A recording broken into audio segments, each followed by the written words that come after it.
కొన్ని దశాబ్దాల క్రితం కంచి పరమాచార్య స్వామివారు శిష్యులతో కలిసి బళ్ళారిలోని హగరి నదీ తీరంలో చాతుర్మాసం చేస్తున్నారు.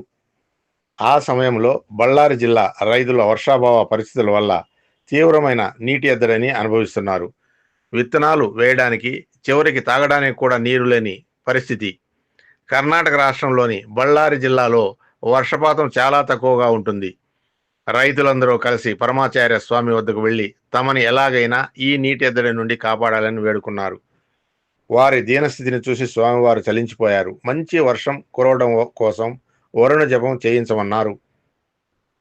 24 గంటల పాటు ఏకతాటిగా వరుణ జపం చేయించామని, కానీ ఏమీ లాభం లేదని వాపోయారు వారు. ఇంకా వారు స్వామితో, మీరు ఆశీర్వదిస్తే మరలా మేము వరుణ జపం చేయిస్తామని కోరగా, ప్రపంచ మానవాళి క్షేమం కోసం చేసే ఇలాంటి వైదిక శాస్త్ర క్రతువులకు నా ఆశీస్సులు ఎప్పుడూ ఉంటాయని స్వామివారు చెప్పారు. వెంటనే 24 గంటల పాటు వరుణ జపం చేయమని, అలాగే దాంతోపాటు పంచాక్షరి జపం కూడా చేయమని ఆజ్ఞాపించారు.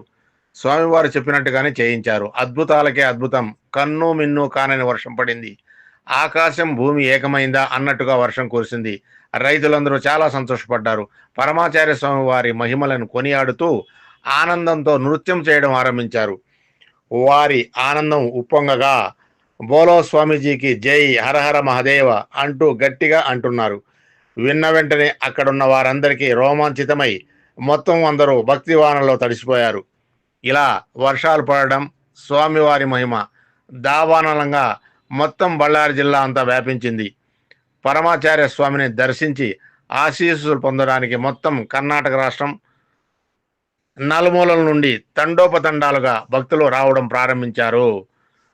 అన్నాద్భవంతి భూతాని పర్జన్యాదన్న సంభవ యజ్ఞాద్భవతి పర్జన్యో యజ్ఞ కర్మ సముద్భవం అపార కరుణా సింధుం జ్ఞానదం శాంతరూపిణం శ్రీ చంద్రశేఖర గురుం ప్రణమామి ముదావహం. శ్రీ కృష్ణార్పణమస్తు.